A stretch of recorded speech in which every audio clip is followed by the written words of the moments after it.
Hello বন্ধুরা, আমাদের SDTV চ্যানেলে আপনাদের স্বাগতম। আমি দীপিকা চলে এসেছি আপনাদের জন্য অনুরাগের ছোঁয়া সিরিয়ালের আপডেট নিয়ে। দীপা রূপার উপরে প্রচণ্ড রেগে যায় আর বলে, ভালোবাসা কি আমি জানি না। দেখুন, ডাক্তার সেনগুপ্ত যদি সব কিছুতে রাজি হয়ে যায়, আপনি নিষেধ করে কি করবেন বলুন তো? আমি জানি না, কারো কাছ থেকে আমার কোনো কিছু জানার কোনো প্রয়োজন নেই। এই বলে দীপা রেগে ভেতরে চলে যায়। সাক্ষ্যভাবে যা হওয়ার তাই হবে। রূপা ফোন করে বসে চারুকে এবং কি সবাইকে ডেকে নেয়। কালকের পরিকল্পনায় সবাই একত্রে হয়ে মিট করবে। পরের দিন সোনাকে স্কুলে ছাড়তে যায় সূর্য গাড়ি করে। মিথ্যে কথা বলে সোনা স্কুলে এক্সট্রা ক্লাসের কথা বলে চলে আসে বেরিয়ে, যাতে তার বাবার কোনো অভিমান না হয়, বুঝতে না পারে। আর গাড়ি থেকে নেমেই সূর্য বলছে, যাও ভেতরে। হ্যাঁ, আমি যাচ্ছি। বাবা, তুমি কি কোনো কারণে আপসেট? মায়ের সঙ্গে কালকে যে ঘটনাগুলো ঘটলো তারপর থেকে তুমি কি মন খারাপ করে আছো? ওগুলো নিয়ে ভাবছো? না, আমার কোনো ভাবনা চিন্তা নেই সোনামা। আমি তো বলে দিয়েছি তুমি যা চাও তাই হবে। তাহলে এখন এই কথাগুলো বলে আর কি হবে? আমাকে যেতে হবে, আমার অনেকগুলো কাজ পেন্ডিং পড়ে আছে, সেগুলো করতে হবে। তাহলে তুমি কথা বলে এখানে দেরি করো না, আমার কিন্তু সময় নষ্ট হচ্ছে। সূর্য গাড়ি নিয়ে এগিয়ে যায়। খানিকক্ষণ বাদেই সেখানে রূপা চলে আসে সাক্ষুর সঙ্গে গাড়ি নিয়ে। আর সোনা বলে, জানো তো, বাবা খুব আপসেট রয়েছে। আমার ব্যবহারে এতদিন ধরে অনেক কষ্ট পেয়েছে, আমি সেগুলো বুঝতে পারছি। তুমি চিন্তা করো না, সব কিছু ঠিক হয়ে যাবে। আমরা যাচ্ছি তো, সবাই মিলে গ্রুপ ডিসকাশন করব। এরপরে কি করব না করব সেগুলো সবাইকে আমরা জানিয়ে দেব। বাবার এই কষ্ট আমি যা সহ্য করতে পারছি না। কি করে আমি শান্তিতে থাকবো বলো তো? আমি বাবাকে সুখী দেখতে চাই, ভালো দেখতে চাই। এরপরে তারা চলে আসে বাড়িতে। এসেই উর্মির সেখানে খাবার দাবারের আয়োজন করে নিয়ে এসেছে সাক্ষ্য স্যার। বলে, ইটালিয়ান খাবার নিয়ে এসেছি সবার জন্য, সবাই একসাথে খাবো আমরা। কাকাই কোথায়? ও একটু বাইরে গেছে, আমাদের একটা বিজনেসের অনেক বড় ক্ষতি হয়েছিল, সেই জায়গাটা বিক্রি হবে, তাই ওখানেই গেছে বিক্রি করে টাকা পয়সা নিয়ে আসার জন্য। ঠিক আছে, ব্যাপার না, আমরা সবাই আছি, সবটা সামলে নেব। সোনারূপা ভেতরে গিয়ে সমস্ত খাবারগুলো প্লেটে বেড়ে নিয়ে চলে আসে। সাক্ষ্য বলে, সোনারূপা আমাকে দিয়ে এই কাজগুলো করিয়ে নিচ্ছে, আমি কিছু করিনি। এখন আমাদের পরিকল্পনা অনুযায়ী ডাক্তার সূর্য সেনগুপ্ত এবং দীপাকে এক করতে হবে। তাহলে কি করব এবার? আমি মাকে ফোন করি আর তুমি বাবাকে ফোন করো। না, এটা করলে চলবে না সোনা, তুমি বাবার সঙ্গেই তো থাকো, আমি তো থাকি না, তাই আমাকে বাবাকেই ফোন করতে হবে। আর তুমি মাকে ফোন করবে, তাহলে দেখবো ওরা ঠিক আসবে।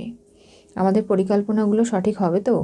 সারা জীবন যখনই আমরা এক হতে চেয়েছি তখনই দূরে সরে গেছি, আর এবার যত ঘটনা ঘটেছে তারপর থেকে কোনোভাবেই আমি কিন্তু সব কিছু মেনে নিতে পারছি না। সোনা, তুমি চিন্তা করো না, এবার আমি যখন আছি দেখবে সব কিছু ঠিক হবে, কোনো কিছু ভুল হতেই পারে না। সূর্য নিজের চেম্বারে বসে সোনারূপার ছোটোবেলার ছবি, এমনকি দীপার সূর্যর সমস্ত ছবিগুলো দেখছে আর ভাবছে, সোনারূপাকে দুজনকে দু কোলে নিয়ে বসে থাকতো, বেড়াতে যেত, ঘুরতে যেত নানাভাবে। দীপা খুব খুশি হতো তার দুই মেয়েকে যখন ভালোবাসতো সূর্য। আর সেই দিনগুলো কোথায় চলে গেল? তখনই হঠাৎ তার চোখে জল আসে। ফোনটা রিসিভ করে বেজে উঠলে সূর্য, কিন্তু কে ফোন করেছে সেটা লক্ষ্য করেনি। ফোন রিসিভ করলে ওপাশ থেকে রূপা জানায়, কী ব্যাপার বাবা, তুমি কি ব্যস্ত আছো? না তো, কিছু বলবে? বলো আমাকে, কি হয়েছে? দেখো, আমি তোমার সঙ্গে দেখা করতে চাই, তুমি কি পারবে?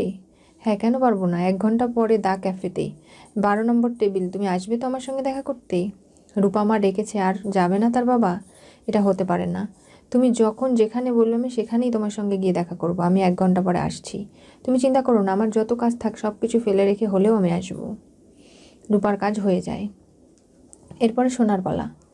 দীপা বিগ বংয়ে গেছে, সেখানে অনেক কিছু ঘরোয়া রান্নার আয়োজন ছিল, যেগুলো আসলে মানুষকে দিতে হবে, অর্ডার ছিল, সেগুলো দীপা দিয়ে দেয়। এরপরে জিজ্ঞাসা করে, কি ব্যাপার, সাক্ষ্য স্যার কোথায়? সকাল থেকে কেন জানি আসেনি? জানি না তো, রূপা বেবিকে নিয়ে বেরিয়েছে।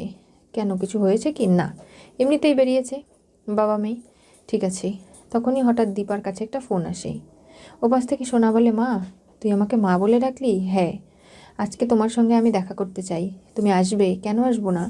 তুই বল না মা, কোথায় যেতে হবে? আমি সেখানেই যাব। কি করতে হবে আমাকে বল তুই। আমি দা ক্যাফেতে একটা টেবিল বুক করেছি, 12 নম্বর টেবিল, তুমি আসবে তো 1 ঘন্টা পরে? কেন আসবো না, আমি অবশ্যই যাব, তুই চিন্তা করিস না। সোনা ফোনটা কেটে দেয়। আর দীপা ভাবে যে কী ব্যাপার, সোনা আমাকে ডাকলো। ও ছোটোবেলায় আটা দিয়ে মূর্তি বানাতাম, সেগুলো খুব পছন্দ করতো, ওর জন্য সেরকমই একটা ছোট্ট করে মূর্তি আমি বানিয়ে নিয়ে যাব, খালি হাতে তো যেতে পারবো না। আর সূর্যও ভাবে যে রূপা ছোটোবেলা থেকে পুতুল খুব ভালোবাসতো, তাই তার জন্য একটা অনেক বড় টেডি পুতুল নিয়ে সে চলে যায়। পরিকল্পনা করে ফেলেছে। সোনারূপা ভাবে যেভাবেই হোক মা বাবাকে এক করতে হবে, কিন্তু ওদের বুঝতে দিলে চলবে না। কিন্তু ওখানে যাবে 12 নম্বর টেবিল 11 নম্বর টেবিল দুটোই বুক করেছে তবলা, কিন্তু সেখানে ক্যামেরা লাগানো থাকবে। সূর্যদীপার কথা সোনারূপা বাড়িতে বসে থেকে শুনবে, দেখবে, সে সমস্ত পরিকল্পনা করেছে। তার জন্য তারা তো যেতে পারবে না। আর মার্খামারা পোশাক পরে থাকে তবলা, তাকে দেখলে যে কেউ দীপা সূর্য চুনে ফেলবে, সেটাও হবে না। তাহলে চারু এবং সাক্ষ্যকে পাঠানোর পরিকল্পনা করে, কিন্তু তাদের ছদ্মবেশ নিতে হবে। তাই তবলা বাজারে গিয়ে ও তাদের জন্য পোশাক নিয়ে আসে ছদ্মবেশের। এরপরে চারুকে তৈরি করে দেয় সোনারূপা উর্মি মিলে, আর তবলা সাক্ষ্যকে তৈরি করে দেয়। আর বলে তাড়াতাড়ি নাও, তোমাদের দা ক্যাফেতে গিয়ে বসতে হবে, সেখানে ওদের আগে গিয়ে তোমাদের ক্যামেরা সেট করতে হবে। তা না হলে কী হবে বলো তো? সাক্ষ্য এবং চারু দুজনেই বুড়ো বুড়ি সেজে সেখানে চলে যায়, পাশের টেবিলেই বসে আছে। চারু বলে ক্যামেরাটা ঠিক করেছেন তো? হ্যাঁ, আপনাকে চিন্তা করতে হবে না। ওয়েটার এসে একটা জুস দিয়ে যায়। একটা কেন, আমরা দুজন মানুষ, একটাই আমরা দুজনে ভাগ করে খাবো। আপনি কি এখানে ডেট করতে এসেছেন নাকি? কি মনে করছেন নিজেকে? সূর্য চলে আসে একটা পুতুল নিয়ে, আর এসে জিজ্ঞাসা করে 12 নম্বর টেবিল কোথায়। ওয়েটার দেখিয়ে দেয়। তখনই দীপাও আসে, দেখতে পারে সোনারূপা ভিডিওতে। আর দীপা এসে বলে, এই দেখুন, এটা আমি নিয়ে এসেছি সোনার জন্য। তো ছোটোবেলা থেকে এগুলো খুব ভালোবাসতো, আর আমি রূপার জন্য এটা। আমি জানি যে ওরা অনেক বড় হয়ে গেছে, কিন্তু তারপরও মা বাবার কাছে সন্তান কখনো বড় হয় না, আর তার জন্যই এগুলো আনা হয়েছে। কিন্তু ওরা এখনও আসেনি কেন? আমাকে তো রূপা ফোন করে রেখেছে আমাকে। শোনা, তাহলে আমার কোনো কিছু আপনাকে বলার নেই ডাক্তারবাবু। আমি এখন তাহলে যাই। দীপা, একটু থেকে যাও না, আমরা একটু কথা বলি নিজেদের মতো করে, তারপরে না হয় যেও। আর ও অপেক্ষা করলে হয়তো সোনারূপা দেরিতে আসতেও পারে। সূর্য দীপাকে খুব ভালোবাসে জানিয়ে দেয়, আর বলে, দেখো দীপা, সারাটা জীবন আমি তোমাকেই ভালোবেসে যাব, অন্য কাউকে ভালোবাসতে পারবো না। প্রয়োজন হলে তোমাকে ভালোবেসে মরতেও রাজি। দীপা মুখ ধরে ফেলে আর বলে, এরকম কথা কখনো বলবেন না। কেন? কারণ বুঝতেই তো পারছেন সব কিছু। আর দেখো দীপা, আমার জীবনে যা কিছু হচ্ছে এখন, সোনা যা ঠিক করবে তাই করব। চারুর সঙ্গে আমার বিয়ে ঠিক করে ফেলেছে, অলরেডি সমস্ত কাজকর্মটা শুরু করে দিয়েছে। তাহলে আপনি বিয়ে করে ফেলুন। চারু অনেক ভালো মেয়ে। হ্যাঁ, ও ভুল ত্রুটি করেছিল, ঠিক আছে, সেগুলো ক্ষমার দৃষ্টিতে দেখুন। ওর তো কেউ নেই, আমি তো বারবার আপনাকে এই কথাটা বলি। চারু চোখ দিয়ে জল পড়ছে পাশের টেবিলে, আর ভাবে যে দীপা এতটা মহৎ যে ও নিজের জীবনে কি হবে না হবে সেগুলো না ভেবে আমার জীবনের ভালো থাকার কথা চিন্তা করছে। দীপা চলে যেতে লাগলে সূর্য বলে, দেখো, আজকে হয়তো আমাদের শেষ দেখা, কিন্তু তুমি আমার মনে সারা জীবন থেকে যাবে। তুমি কি পারো না আমার জীবনে ফিরে আসতে? ডাক্তারবাবু দেখুন, আমি যেমন আপনাকে ছাড়া বাঁচতে পারবো না, তেমন সোনারূপা আমার সন্তান। ওদের মুখে হাসি না ফুটলে, ওদেরকে ভালো না রাখতে পারলে আমিও ভালো থাকতে পারবো না। তাই সোনা আমার কাছ থেকে চেয়েছে আপনার জীবন থেকে দূরে সরে যাওয়ার কথা। প্রতিশ্রুতি দিয়েছি আমি, তাই কোনোভাবে আপনার কাছে আসতে পারবো না। আর চারুকে সোনা খুব ভালোবাসে, আর সোনাও চারুকে ছাড়া বাঁচবে না। তাই ওদের দুজনের সম্পর্কটা আপনাকে মজবুত করতে হবে। আপনি আমার কথা একদম ভাববেন না। আমরা এখন বয়স হয়ে গেছে, সব কিছু নয় আস্তে আস্তে ঠিক হয়ে যাবে। দীপা, এসব তুমি কি বলছো? হ্যাঁ। দীপা চলে যেতে লাগলে সূর্য পট করে দীপাকে জড়িয়ে ধরে আর বলে, না দীপা, আমি তোমাকে ছেড়ে বাঁচতে পারবো না। তুমি এত বড় শাস্তি আমাকে দেবে না। দীপাও নিজের আবেগগুলোকে ধরে রাখতে পারে না, বলে, আমিও তো আপনাকে খুব ভালোবাসি, আপনাকে ছেড়ে কখনো আমি ভালো থাকতে পারবো না। দুজন দুজনের ভালোবাসায় অবাক হয়ে যায়। সোনারূপা ওদিক থেকে দেখছে, তাদের চোখ দিয়েও জল পড়ছে, আর ভাবছে যে না, সোনা এতদিন কত বড় অন্যায় ভুল করেছে, তার বাবাকে কতটা কষ্ট দিয়েছে।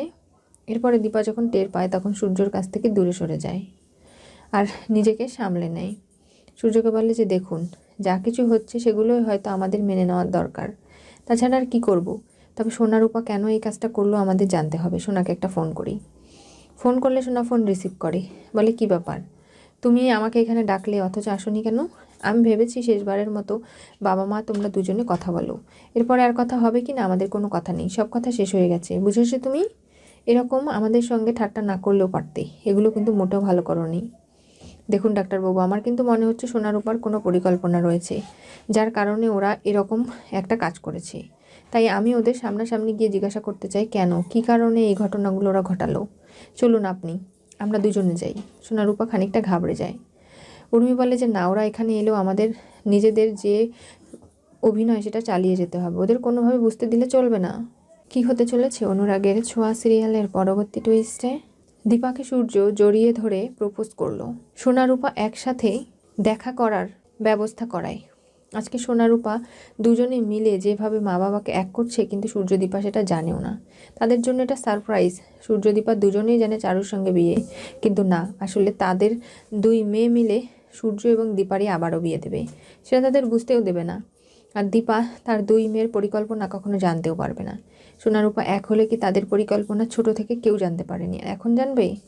প্রশ্নই উঠছে না। সাক্ষ্য এবং চারুর মধ্যে ভালো সম্পর্ক তৈরি হচ্ছে। আর সাক্ষ্য সবসময় সবাই বলে রাগী, অথচ সেই সাক্ষ্যকে দেখলেই নাকি চারুর হাসি পায় এবং চারুকে নাকি হাসায়। এগুলো নিয়ে নানা ধরনের ঝামেলা তৈরি হয়েছে। কি হতে চলেছে পরবর্তীতে জানতে চোখ রাখতে হবে আমাদের চ্যানেলে।